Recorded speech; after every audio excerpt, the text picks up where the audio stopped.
공부에는 왕도가 없다. 공부에는 순서가 없다. 나는 반드시 합격한다. 매일 저녁 귀요보한다. 신체 활동 지원, 대상자 중심의 요양보호. 요양보호사 편의대로 하지 않죠? 무엇이든 강제로 하지 않고 항상 대상자 중심의 요양보호를 한다. 같은 눈높이로 바라보고 눈을 맞추고 나서 말을 건넨다. 자는 동안은 기저귀가 젖었는지 확인하기 위해서 이불을 들추지 않는다. 욕청이 걱정돼서 이불을 들추는 게 맞을 것 같죠? 하지만 숙면도 중요하기 때문에 이불을 들추지 않는다. 대상자를 최소 하루 20분 정도는 일부러라도 서 있거나 일어서서 걷도록 돕는다. 왜? 일어서게 되면은 근력도 유지하고 골다공증에 도움이 되니까. 골다공증에 좋은 운동은 걷기고요. 골관절염, 퇴행성 관절염에 좋은 운동은요. 수영이었죠. 노인은 병상에서 3일에서 3주만 누워있어도 거동하기가 어렵다. 그렇기 때문에 어떻게 서든지 일어서서 걷도록 돕습니다. 특히나 치매 환자는요. 서서 하는 운동이 좋다 그랬어요. 대상자들은요. 잔존 기능, 할 수 있는 것은 계속 하게 해줘야 됩니다. 식사 및 영양 관리. 대상자의 식사 습관과 소화 능력을 고려한다. 대상자를 존중하고 요구를 최대한 반영한다. 최대한 스스로 하게 한다. 사례, 구토, 청색증 등을 주의 깊게 관찰하고 대처한다. 노인의 영양 상태가 위험한 요인은요. 과도한 약물을 사용했거나 연하곤란, 삼킴곤란일 때 영양 상태가 위험하다. 영양 부족을 확인할 수 있는 지표는 상처 회복이 지연되었을 때이다. 식탁의 높이, 국가고시에 정말 자주 나오죠? 식탁의 높이는요. 배꼽 높이입니다. 여러분 배꼽을 한번 보십시오. 좀 낮지 않습니까? 요 정도 높이에서 밥을 먹는다는 거. 의자는요. 그 테이블 안쪽 깊숙하게 앉아야 돼요. 안전하게 하기 위해서 이렇게 의자를 안정적으로 깊숙하게 앉게 한다. 팔꿈치 식탁에 올려요, 안 올려요? 식탁에 팔꿈치를 올릴 수 있도록 의자를 충분히 당긴다. 왜? 안전한 게 가장 중요하니까요. 머리를 약간 숙이고 턱을 당겨주는 것이 살해 예방에 좋은 자세고요. 침상에 누워있는 편마비 대상자 식사 시 상체를 높여주고 턱을 당긴 자세를 취하게 한다. 상체는요. 호흡이 곤란할 때 그리고 밥 먹을 때 양치할 때 항상 올려주는 게 좋다. 편마비 대상자는 건강한 쪽을 밑으로 건강한 쪽이 밑으로 하여 옆으로 누운 자세를 취한다. 건강한 쪽을요 본인이 지지하면서 일어납니다. 한쪽이라도 쓸 수 있다고 하면은요 계속해서 사용하게 해줘야 돼요. 잔존 기능을 유지하기 위해서. 마비된 쪽은요 지지합니다. 베개나 쿠션으로 지지하고 음식을 제공한다. 건강한 쪽은 활용하게 한다. 건강한 쪽으로 먹인다. 건강한 쪽을 밑으로 하게 한다. 식사 돕기. 밥맛이 있으려면 조금 움직여야 되지 않겠어요? 밖으로 나가 맑은 공기를 마시게 한다. 다양한 음식을 조금씩 색깔을 보기 좋게 골고루 제공한다. 씹거나 삼키는 능력을 우선적으로 고려한다. 삼킴이 곤란하다면 갈아서 제공한다. 불편한 쪽에 베개나 쿠션을 대어 지지해준다. 건강한 쪽을 밑으로 하여 눕힌다. 음식을 제공할 때 살해를 예방하는 방법. 살해 예방도 꼭 한 문제씩 나오잖아요. 그쵸? 고개를 약간 숙이고 턱을 당겨주는 게 좋다. 턱을 당긴 자세로 취한다. 목을 먼저 축이고 음식을 먹도록 한다. 국을 한 숟가락 먹인 후 밥을 준다. 똑같은 소리인데 그 말이 조금씩 바뀌는 거 아시겠죠? 등받이가 있는 의자 안쪽으로 깊숙하게 등을 펴고 앉게 한다. 충분히 삼킬 수 있을 정도의 적은 양을 입에 넣어준다. 국수는 적당한 크기로 잘라서 준다. 완전히 삼켰는지 확인한 다음에 입에 넣어준다. 음식을 먹고 있는 도중에 질문하지 않는다. 살에 걸리니까. 식사 중 기침할 때는 음식 섭취를 멈춘다. 신맛이 강한 음식은 살해가 걸릴 수 있으므로 제공하지 않는다. 자몽같이 신맛이 강한 과일은 제한한다. 침이 줄줄 나와서 살해가 걸리기 때문이죠. 식사 돕기. 눈이 잘 안 보여 시력이 저하된 대상자는 음식을 시계 방향으로 둔다. 뭔가 시각 장애가 있다고 한다면요. 시계 방향으로 설명을 하고 시계 방향으로 물건을 둡니다. 머리를 올리기 어려운 대상자는 옆으로 눕히고 살해가 걸릴 수 있으니까요. 등에 베개를 대어 얼굴을 요양보호사 있는 방향으로 돌린다. 식사 전에 물을 한 모금 마시게 한다. 왜? 음식물이 삼키기 쉽게. 숟가락 끝부분을 입술 옆쪽에 대고 숟가락 손잡이를 머리 쪽으로 약간 올려 먹인다. 건강한 쪽으로 먹인다. 식후에 구강 관리를 한다. 식후에 마비 쪽 입안에 찌꺼기가 있는지 확인한다. 식사 후 30분 정도는 앉아있도록 한다. 경관 영양 돕기. 관이 지나간다. 경관 영양이죠. 위관 영양, 비위관 영양이라고도 합니다. 콧줄로 꼽기도 하고요. 이렇게 배에다가 구멍을 뚫어서 이 호스로 밥을 먹이는 것을 경관 영양이라고 생각하시면 되겠어요. 의식이 없어도 식사 시작과 종료를 반드시 대상자에게 알린다. 사실 의식이 아예 없거나 의식이 있지만 말을 하지 못하는 치매 말기 대상자들이 경관 영양을 많이 하거든요. 식사할게요. 이제 식사 끝났어요. 말은 계속 해줘야 된다는 거예요. 영양 주머니는 매번 깨끗이 씻어서 말린 후에 사용한다. 소독한다 이거는 아니에요. 그냥 깨끗이 씻어서 말린다는 거. 위관 영양액은 1분에 50cc 이상 주입하지 않는다. 50cc 그렇게 많지 않아요. 조그만 종이컵 한 반 컵 정도 되지 않나요? 그 정도 이상은 주입하지 않는다. 설사나 탈수를 유발할 수 있기 때문이에요. 비관 주변에 윤활제를 바른다. 코에 이렇게 줄이 들어가면 얼마나 코가 헐겠어요. 윤활제를 바른다. 비관이 잘 고정되어 있는지 확인한다. 이 비관이 고정이 안 돼 있고 또 폐로 들어가면은 흡인성 폐렴 걸려서 고생하거든요. 항상 위로 들어가야 됩니다. 경관 영양 돕는 방법. 영양액을 따뜻하게 준비한다. 음식이 너무 차가우면 우리 위경련 날 수 있잖아요. 똑같아요. 콧줄로 먹더라도 위로 들어가기 때문에 따뜻한 게 좋다. 체온 정도가 좋겠습니다. 침상 머리를 올린다. 밥 먹을 땐 항상 상체를 올린다는 거. 상체를 높이고 오른쪽으로 비스듬히 눕힌다. 영양액이 기도로 역류할 가능성을 줄이기 위해서 오른쪽으로 비스듬히 눕힌다. 연화곤란이 있는 대상자는 침상 머리를 올려서 대상자를 앉혀준다. 영양액은 위장보다 높은 위치에 둔다. 우리가 수액 맞을 때, 링거 맞을 때 항상 우리 몸보다 위에 있죠? 중력에 의해서 우리 몸으로 들어가라 이거예요. 영양액도 마찬가지다. 우리 몸보다 아래에 있는 거는요, 유일하게 소변 주머니 뿐입니다. 소변은 불순물인데 우리 몸으로 다시 흡수되면 안 되기 때문에 우리 몸보다 아래에 있다는 거. 영양액이 중력에 의해 흘러 들어가게 한다. 이런 것들이 국가고시에서 계속 똑같은 내용이지만 말이 조금씩 바뀌는 기출 지문입니다. 세거나 역류되면은요, 비위관을 잠그고 바로 보고하면 되겠습니다. 투약 돕기. 약을 삼키지 못할 경우 임의로 약을 갈거나 쪼개면 안 된다는 거죠. 의료진에게 문의하여 지시를 따른다. 유효기간이 지난 약, 확실하지 않은 약은 절대로 복용하지 않는다.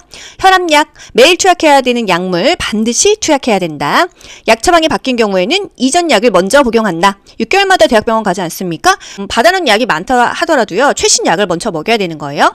철분제는 치아의 착색 방지를 위해서 빨대를 사용한다. 철분제는 소화흡수가 안 돼서 뭐랑 같이 먹으라고 했죠? 철 좀 들어라 이씨, 비타민 C, 오렌지 주스랑 철분제는 함께 먹습니다. 경구약 돕기. 입으로 먹는 약이 경구약이죠. 물을 충분하게 제공한다. 입안에 약을 삼켰는지 확인하기 위해서 입을 벌리게 하거나 질문을 한다. 가루약. 숟가락을 사용해서 물에 녹인 후에 먹이거나 바늘을 제거한 무침 주사기로 약을 조금씩 주입하면 되겠습니다. 양이 적을 때는 무침 주사기를 이용한다. 자주 살이 들리는 대상자가 가루약을 복용한다면 숟가락에 담은 약에 물을 넣어 녹여 먹인다. 내용은 거의 똑같지만요, 이 말만 좀 변경돼서 계속해서 기출에 나오고 있습니다. 알약, 손으로 만진 약은 다시 넣지 않는다. 약 뚜껑에 따르고 다시 손으로 옮긴다. 알약은 건조한 곳에 보관한다. 알약 개수가 많은 경우 두세 번에 나누어 투약한다. 대상자가 손을 떠는 경우 파킨슨이겠죠? 직접 입안에 넣어준다. 약을 떨어뜨릴 우려가 있으면 입안에 직접 넣어준다. 약을 삼키기 쉽고 흡수가 용이하게 하도록 충분한 물을 제공한다. 물약, 뚜껑의 위가 바닥으로 가도록 놓는다. 이 안쪽이 오염되면 안 되니까요. 뚜껑의 안쪽이 위를 향하도록 놓는다. 똑같은 말이죠. 뚜껑의 위가 바닥으로 가게 놓는다. 뚜껑의 안쪽이 오염이 안 되게 이 하늘을 보도록 위를 향하도록 놓는다. 물약을 붓기 전에 흔들어서 혼합한다. 약의 농도를 맞춰야 되니까 흔들어줍니다. 라벨이 붙은 쪽을 잡아요? 라벨이 없는 쪽을 잡아요? 라벨이 붙은 쪽을 손으로 잡는 거예요. 왜? 예를 들어서 그 약물이 베타딘 이렇게 색깔이 진한 약이면요, 라벨에 이 약이 묻으면 글씨가 안 보여요. 어떤 약인지 글씨가 안 보이니까 라벨이 붙은 쪽을 손으로 잡고 반대쪽으로 따른다 이 얘기예요. 물약 이름 라벨이 붙어있는 쪽을 잡고 따른다. 라벨 반대쪽 방향으로 따른다. 다 같은 말이죠. 물약의 용량이 적을 때 바늘을 제거한 주사기를 이용하여 투여한다. 계량컵에 처방 용량보다 많이 따른 약의 분량은 버린다. 다시 넣지 않는다 이거예요. 병에 다시 넣지 않고 버린다. 물약은 계량컵을 눈높이로 들고 처방된 양만큼 따른다. 이미 따른 거는 버려야 되니까 아깝잖아요. 비슷하게 처방된 양만큼만 따릅니다. 안약 넣는 방법. 생리식염수에 적신 멸균솜으로 눈의 안쪽에서 바깥쪽으로 닦아준다. 아래 결막낭, 같은 말로 하안검이죠. 이 중앙이나 외축으로 1, 2cm 높이에서 투여한다. 중앙에 넣거나 약간 외축으로 놓습니다. 그래서 그림을 보면은요, 다음 중 안약을 넣는 위치는 이런 문제가 나와요. 어디예요? 중앙이나 외측이니까요. 정중앙에는 지금 보기가 없죠? 외측에 있는 마가 답이 되는 거예요. 비루관을 가볍게 눌러줍니다. 안약의 코 안으로 흘러들어가는 것을 막고 이 눈 주변에서 흡수되라고요. 안연고 넣는 방법. 안연고는 좀 끈적끈적하죠? 처음 연고가 쭉 나와요. 거즈로 닦아서 버린다. 아래 결막낭, 하안검 안쪽에서 바깥쪽으로 안연고를 2cm 정도 쭉 짜주는 거예요. 눈을 감고 안구를 움직여줘야지 이 안연고 끈적끈적한 게 전체적으로 퍼지겠죠? 움직여줍니다. 안약 눌러, 안연고 움직여줍니다. 아시겠죠? 안약 눌러, 두 글자 두 글자죠? 안연고 움직여, 세 글자 세 글자죠? 이렇게 암기하세요. 안약 움직여준다? 틀려요, 맞아요? 틀려요. 안약 눌러준다. 안녕고 움직여 준다. 이게 맞습니다. 섞어놓으면 또 감쪽 같아요. 생리식염수에 적신 멸근솜으로 닦아낸다. 튜브에서 처음 나온 안녕고는 거즈로 닦아 버린다. 내용은 똑같은데요. 이렇게 지문이 조금씩 변경돼서 계속 국가고시에 반복 출제가 되고 있는 거예요. 대상자 중심의 요양보호. 요양보호사 편의대로 하지 않죠? 무엇이든 강제로 하지 않고 항상 대상자 중심의 요양보호를 한다. 같은 눈높이로 바라보고 눈을 맞추고 나서 말을 건넨다. 자는 동안은 기저귀가 젖었는지 확인하기 위해서 이불을 들추지 않는다. 욕창이 걱정돼서 이불을 들추는 게 맞을 것 같죠? 하지만 숙면도 중요하기 때문에 이불을 들추지 않는다. 대상자를 최소 하루 20분 정도는 일부러라도 서 있거나 일어서서 걷도록 돕는다. 왜? 일어서게 되면은 근력도 유지하고 골다공증에 도움이 되니까. 골다공증에 좋은 운동은 걷기고요. 골관절염, 퇴행성 관절염에 좋은 운동은요. 수영이었죠. 노인은 병상에서 3일에서 3주만 누워있어도 거동하기가 어렵다. 그렇기 때문에 어떻게 해서든지 일어서서 걷도록 돕습니다. 특히나 치매 환자는요. 서서 하는 운동이 좋다 그랬어요. 대상자들은요. 잔존 기능, 할 수 있는 것은 계속 하게 해줘야 됩니다. 식사 및 영양 관리. 대상자의 식사 습관과 소화 능력을 고려한다. 대상자를 존중하고 요구를 최대한 반영한다. 최대한 스스로 하게 한다. 사례, 구토, 청색증 등을 주의 깊게 관찰하고 대처한다.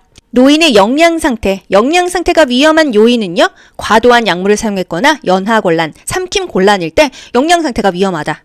영양 부족을 확인할 수 있는 지표는 상처 회복이 지연되었을 때이다. 식탁의 높이, 국가고시에 정말 자주 나오죠? 식탁의 높이는요. 배꼽 높이입니다. 여러분, 배꼽을 한번 보십시오. 좀 낮지 않습니까? 요 정도 높이에서 밥을 먹는다는 거. 의자는요. 그 테이블 안쪽 깊숙하게 앉아야 돼요. 안전하게 하기 위해서 이렇게 의자를 안정적으로 깊숙하게 앉게 한다. 팔꿈치 식탁에 올려요, 안 올려요? 식탁에 팔꿈치를 올릴 수 있도록 의자를 충분히 당긴다. 왜? 안전한 게 가장 중요하니까요. 머리를 약간 숙이고 턱을 당겨주는 것이 살해 예방에 좋은 자세고요.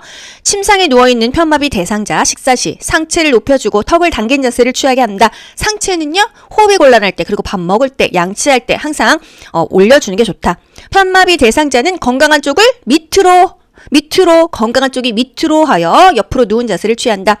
건강한 쪽을요 본인이 지지하면서 일어납니다. 한쪽이라도 쓸 수 있다고 하면은요 계속해서 사용하게 해줘야 돼요. 잔존 기능을 유지하기 위해서. 마비된 쪽은요 지지합니다. 베개나 쿠션으로 지지하고 음식을 제공한다. 건강한 쪽은 활용하게 한다. 건강한 쪽으로 먹인다. 건강한 쪽을 밑으로 하게 한다. 식사 돕기. 밥맛이 있으려면 조금 움직여야 되지 않겠어요? 밖으로 나가 맑은 공기를 마시게 한다. 다양한 음식을 조금씩 색깔을 보기 좋게 골고루 제공한다. 씹거나 삼키는 능력을 우선적으로 고려한다. 삼킴이 곤란하다면 갈아서 제공한다. 불편한 쪽에 베개나 쿠션을 대어 지지해준다. 건강한 쪽을 밑으로 하여 눕힌다. 음식을 제공할 때 살해를 예방하는 방법. 살해 예방도 꼭 한 문제씩 나오잖아요. 그쵸? 고개를 약간 숙이고 턱을 당겨주는 게 좋다. 턱을 당긴 자세로 취한다. 목을 먼저 축이고 음식을 먹도록 한다. 국을 한 숟가락 먹인 후 밥을 준다. 똑같은 소리인데 그 말이 조금씩 바뀌는 거 아시겠죠? 등받이가 있는 의자 안쪽으로 깊숙하게 등을 펴고 앉게 한다. 충분히 삼킬 수 있을 정도의 적은 양을 입에 넣어준다. 국수는 적당한 크기로 잘라서 준다. 완전히 삼켰는지 확인한 다음에 입에 넣어준다. 음식을 먹고 있는 도중에 질문하지 않는다. 살에 걸리니까. 식사 중 기침할 때는 음식 섭취를 멈춘다. 신맛이 강한 음식은 살해가 걸릴 수 있으므로 제공하지 않는다. 자몽같이 신맛이 강한 과일은 제한한다. 침이 줄줄 나와서 살해가 걸리기 때문이죠. 식사 돕기. 눈이 잘 안 보여 시력이 저하된 대상자는 음식을 시계 방향으로 둔다. 뭔가 시각 장애가 있다고 한다면요. 시계 방향으로 설명을 하고 시계 방향으로 물건을 둡니다. 머리를 올리기 어려운 대상자는 옆으로 눕히고 살해가 걸릴 수 있으니까요. 등에 베개를 대어 얼굴을 요양보호사 있는 방향으로 돌린다. 식사 전에 물을 한 모금 마시게 한다. 왜? 음식물이 삼키기 쉽게. 숟가락 끝부분을 입술 옆쪽에 대고 숟가락 손잡이를 머리 쪽으로 약간 올려 먹인다. 건강한 쪽으로 먹인다. 식후에 구강 관리를 한다. 식후에 마비 쪽 입안에 찌꺼기가 있는지 확인한다. 식사 후 30분 정도는 앉아있도록 한다. 경관 영양 돕기. 관이 지나간다. 경관 영양이죠. 위관 영양, 비위관 영양이라고도 합니다. 콧줄로 꼽기도 하고요. 이렇게 배에다가 구멍을 뚫어서 이 호스로 밥을 먹이는 것을 경관 영양이라고 생각하시면 되겠어요. 의식이 없어도 식사 시작과 종료를 반드시 대상자에게 알린다. 사실 의식이 아예 없거나 의식이 있지만 말을 하지 못하는 치매 말기 대상자들이 경관 영양을 많이 하거든요. 식사할게요. 이제 식사 끝났어요. 말은 계속 해줘야 된다는 거예요. 영양 주머니는 매번 깨끗이 씻어서 말린 후에 사용한다. 소독한다 이거는 아니에요. 그냥 깨끗이 씻어서 말린다는 거. 위간 영양액은 1분에 50cc 이상 주입하지 않는다. 50cc 그렇게 많지 않아요. 조그만 종이컵 한 반컵 정도 되지 않나요? 그 정도 이상은 주입하지 않는다. 설사나 탈수를 유발할 수 있기 때문이에요. 비위관 주변에 윤활제를 바른다. 코에 이렇게 줄이 들어가면 얼마나 코가 헐겠어요. 윤활제를 바른다. 비위관이 잘 고정되어 있는지 확인한다. 이 비위관이 고정이 안 돼 있고 또 폐로 들어가면은 흡인성 폐렴 걸려서 고생하거든요. 항상 위로 들어가야 됩니다. 경관 영양 돕는 방법. 영양액을 따뜻하게 준비한다. 음식이 너무 차가우면 우리 위경련 날 수 있잖아요. 똑같아요. 콧줄로 먹더라도 위로 들어가기 때문에 따뜻한 게 좋다. 체온 정도가 좋겠습니다. 침상 머리를 올린다. 밥 먹을 땐 항상 상체를 올린다는 거.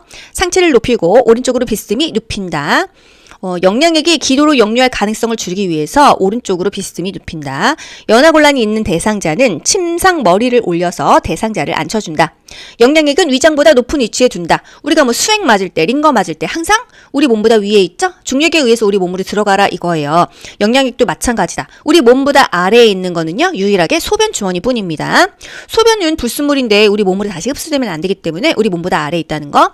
영양액이 중력에 의해 흘러 들어가게 한다. 이런 것들이 국가고시에서 계속 똑같은 내용이지만 말이 조금씩 바뀌는 기출 지문입니다. 세거나 역류되면은요, 비위관을 잠그고 바로 보고하면 되겠습니다. 투약 돕기. 약을 삼키지 못할 경우 임의로 약을 갈거나 쪼개면 안 된다는 거죠. 의료진에게 문의하여 지시를 따른다. 유효기간이 지난 약, 확실하지 않은 약은 절대로 복용하지 않는다. 혈압약, 매일 투약해야 되는 약물 반드시 투약해야 된다. 약 처방이 바뀐 경우에는 이전 약을 먼저 복용한다. 6개월마다 대학병원 가지 않습니까? 받아놓은 약이 많다 하더라도요, 최신 약을 먼저 먹여야 되는 거예요. 철분제는 치아의 착색 방지를 위해서 빨대를 사용한다. 철분제는 소화흡수가 안 돼서 뭐랑 같이 먹으라고 했죠? 철 좀 들어라 이씨, 비타민C, 오렌지 주스랑 철분제는 함께 먹습니다. 경구약 돕기. 입으로 먹는 약이 경구약이죠. 물을 충분하게 제공한다. 입안에 약을 삼켰는지 확인하기 위해서 입을 벌리게 하거나 질문을 한다. 가루약. 숟가락을 사용해서 물에 녹인 후에 먹이거나 바늘을 제거한 무침 주사기로 약을 조금씩 주입하면 되겠습니다. 양이 적을 때는 무침 주사기를 이용한다. 자주 살에 들리는 대상자가 가루약을 복용한다면 숟가락에 담은 약에 물을 넣어 녹여 먹인다. 내용은 거의 똑같지만요, 이 말만 좀 변경돼서 계속해서 기출에 나오고 있습니다. 알약, 손으로 만진 약은 다시 넣지 않는다. 약 뚜껑에 따르고 다시 손으로 옮긴다. 알약은 건조한 곳에 보관한다. 알약 개수가 많은 경우 두세 번에 나누어 투약한다. 대상자가 손을 떠는 경우 파킨슨이겠죠? 직접 입안에 넣어준다. 약을 떨어뜨릴 우려가 있으면 입안에 직접 넣어준다. 약을 삼키기 쉽고 흡수가 용이하게 하도록 충분한 물을 제공한다. 물약, 뚜껑의 위가 바닥으로 가도록 놓는다. 이 안쪽이 오염되면 안 되니까요. 뚜껑의 안쪽이 위를 향하도록 놓는다. 똑같은 말이죠. 뚜껑의 위가 바닥으로 가게 놓는다. 뚜껑의 안쪽이 오염이 안 되게 이 하늘을 보도록 위를 향하도록 놓는다. 물약을 붓기 전에 흔들어서 혼합한다. 약의 농도를 맞춰야 되니까 흔들어줍니다. 라벨이 붙은 쪽을 잡아요? 라벨이 없는 쪽을 잡아요? 라벨이 붙은 쪽을 손으로 잡는 거예요. 왜? 예를 들어서 그 약물이 베타딘 이렇게 색깔이 진한 약이면요, 라벨에 이 약이 묻으면 글씨가 안 보여요. 어떤 약인지 글씨가 안 보이니까 라벨이 붙은 쪽을 손으로 잡고 반대쪽으로 따른다 이 얘기예요. 물약 이름 라벨이 붙어있는 쪽을 잡고 따른다. 라벨 반대쪽 방향으로 따른다. 다 같은 말이죠. 물약의 용량이 적을 때 바늘을 제거한 주사기를 이용하여 투여한다. 계량컵에 처방 용량보다 많이 따른 약의 분량은 버린다. 다시 넣지 않는다 이거예요. 병에 다시 넣지 않고 버린다. 물약은 계량컵을 눈높이로 들고 처방된 양만큼 따른다. 이미 따른 거는 버려야 되니까 아깝잖아요. 비슷하게 처방된 양만큼만 따릅니다. 안약 넣는 방법. 생리식염수에 적신 멸균솜으로 눈의 안쪽에서 바깥쪽으로 닦아준다. 아래 결막낭, 같은 말로 하안검이죠. 이 중앙이나 외축으로 1, 2cm 높이에서 투여한다. 중앙에 넣거나 약간 외축으로 놓습니다. 그래서 그림을 보면은요, 다음 중 안약을 넣는 위치는 이런 문제가 나와요. 어디예요? 중앙이나 외측이니까요. 정중앙에는 지금 보기가 없죠? 외측에 있는 마가 답이 되는 거예요. 비루관을 가볍게 눌러줍니다. 안약의 코 안으로 흘러들어가는 것을 막고 이 눈 주변에서 흡수되라고요. 안연고 넣는 방법. 안연고는 좀 끈적끈적하죠? 처음 연고가 쭉 나와요. 거즈로 닦아서 버린다. 아래 결막낭, 하안검 안쪽에서 바깥쪽으로 안연고를 2cm 정도 쭉 짜주는 거예요. 눈을 감고 안구를 움직여줘야지 이 안연고 끈적끈적한 게 전체적으로 퍼지겠죠? 움직여줍니다. 안약 눌러, 안연고 움직여줍니다. 아시겠죠? 안약 눌러, 두 글자 두 글자죠? 안연고 움직여, 세 글자 세 글자죠? 이렇게 암기하세요. 안약 움직여준다? 틀려요, 맞아요? 틀려요. 안약 눌러준다. 안녕고 움직여 준다. 이게 맞습니다. 섞어놓으면 또 감쪽 같아요. 생리식염수에 적신 멸균솜으로 닦아낸다. 튜브에서 처음 나온 안녕고는 거즈로 닦아 버린다. 내용은 똑같은데요. 이렇게 지문이 조금씩 변경돼서 계속 국가고시에 반복 출제가 되고 있는 거예요. 공부에는 왕도가 없다. 공부에는 순서가 없다. 나는 반드시 합격한다. 매일 저녁 귀 오버한다.